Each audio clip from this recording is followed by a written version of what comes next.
And now to our first conversation. Let's get a check on commodities market and refining issues in Nigeria. We have Mr. Bismarck Rouhani, CEO, Financial Derivatives Company. Great to have you on the show. Good morning, sir. Good morning. Thanks for having me. Yeah, so before we go deep into the commodities now, let's talk about refining at this point. So much ado about blending and refining oil. And, you know, we heard the NNPCL boss, Mr. Mele Kyari, saying blending is not illegal. How are you seeing it? Well, to be honest with you, let's go back and understand. December every year, there's always queues. There's always anxiety as to whether there'll be enough petrol, and we don't know whether we'll be able to travel by road home for Christmas. This year is different because there is ample supply, there is consistent pricing, and there's quality guaranteed, thanks to the Dangote refinery. What is happening in the NNPC refinery, which claims to be producing 60,000 barrels a day? We do not know. Some people say it's old wine in new bottles. Some people say it's old wine in old bottles. But the truth is that we do not know whether it's blended and whether it's unblended. But like the saying goes in Chicago that says that if it doesn't matter whether it's a white cat or a black cat, as long as it can kill mouse, then it's a cat. Here, we do not know what is happening. We think that the refining, the refinery itself, or the blending plant, or a combination of both, appears initially to have been producing something. But today, we are not sure as to what they are producing. And the price they are offering is definitely higher than the market price. But again, NNPC has been around for ages. The truth is that, you know, except you reform that institution, even if you get the plants to start working, it won't take long before they get back to the same situation, because there is a management problem there rather than a production or a pricing problem. So, quite frankly, the good news is that the Dangote refinery, the modular refineries, and to some extent, even other sources are producing enough kerosene, jet fuel, enough diesel, and enough petrol. As of this morning, the price of petrol at MRS is 1065. As of this morning, the price of diesel is 1140, and it has been stable for some time. Dangote had announced a discount, bringing the price down to 970 at refinery gate. So of course, some middlemen and distributors are taking advantage of that process. But generally speaking, we think that is the best development at this point in time in December has been that we now have ample supply, quality supply, and at a consistent price. I'm definitely hoping we break that December tradition where we see queues everywhere. I'm definitely watching out, but we don't see any queues at this point, waiting for the Yuletide season, you know, to come through. But, you know, looking at the issue of, you know, blending and refining. No, but Dangote refinery has assured the market that there will be supply and that the quality is guaranteed, and went further to announce a price drop. But that price drop is still being implemented as it were. So this is a different thing. But you must bear in mind also that inflation numbers are coming out this weekend. They are more likely than not going to be higher because of the fuel price hike in November. But we think that going on forward with consistent supply and the harvest and some kind of interim stability in the foreign exchange market, we might begin to see inflation begin to decline in December and January. But touch wood, we believe that is possible. But right now, it's too close to call. Which one is a cheaper process for producing petroleum products, blending or refining? I didn't get the question. Which is a cheaper method of producing petroleum products, blending or refining? Oh, definitely refining. Blending is like, in other words, a form of adulteration as it is blending. But refining, the refining process is almost as old as mankind. It's a fractional distillation process. You heat up crude, and then you collect it at different temperatures, all the way from methane at the top, and all the way to diesel and bitumen at the bottom.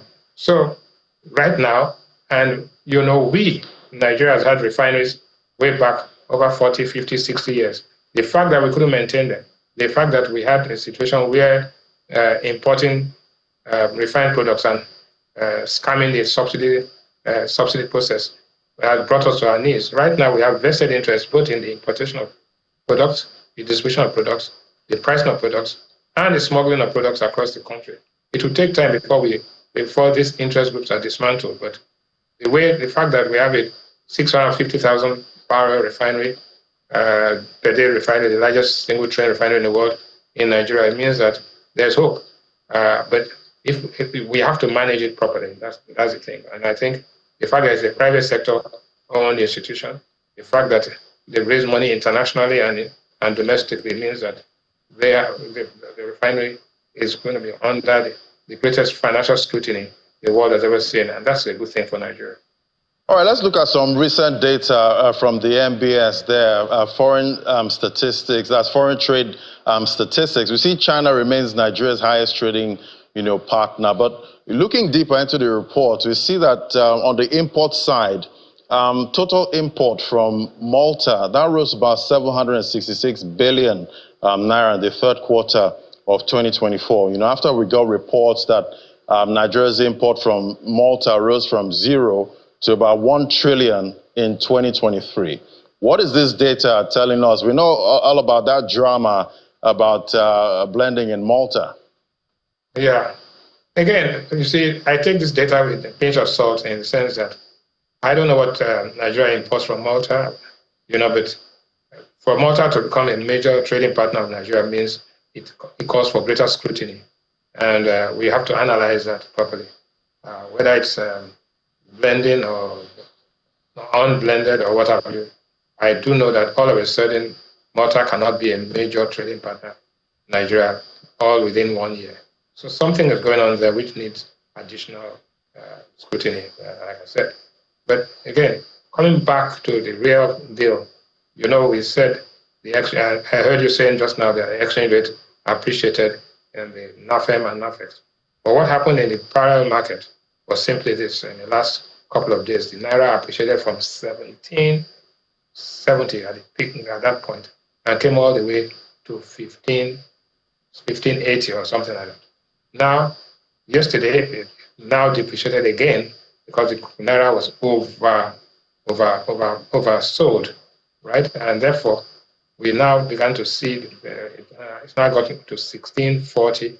As we speak this morning, the market is in stasis. That is, nobody's buying, nobody's selling. What are the good things? The good news, as you said, IATA blocked funds are out. We are no longer a blocked fund country. With the new matching system, which calls for transparency on the Bloomberg terminal. But these are tangential to the fact that we need oil proceeds. We need to have a stronger balance of trade. And the great news this morning is that cocoa is trading at over $10,000. And we are projected to do 250,000 tons this year. So from roughly $600 to $700 million 2 years ago, we are now aiming to get about almost $2 to $3 billion.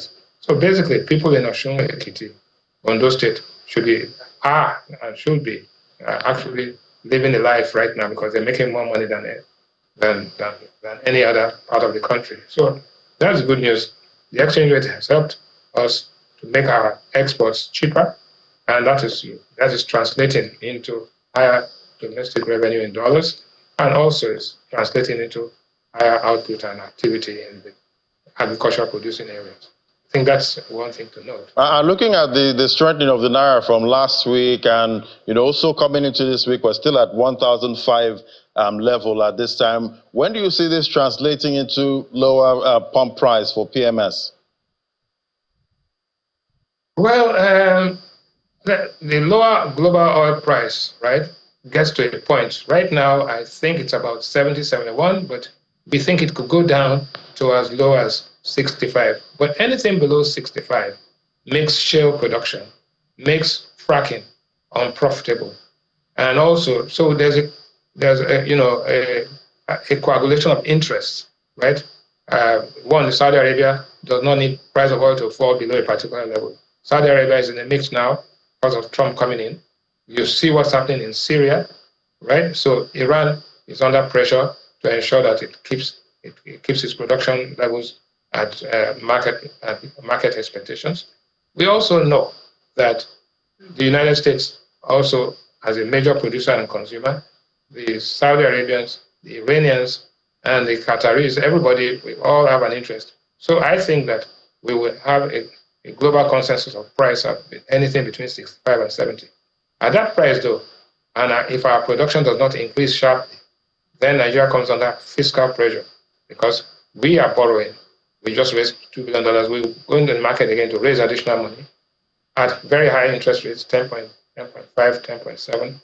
Now, if that happens, our exports to debt service to export ratio will increase sharply, and that will leave very little money on the table for us to support the Naira in the market. So it's a catch-22 situation.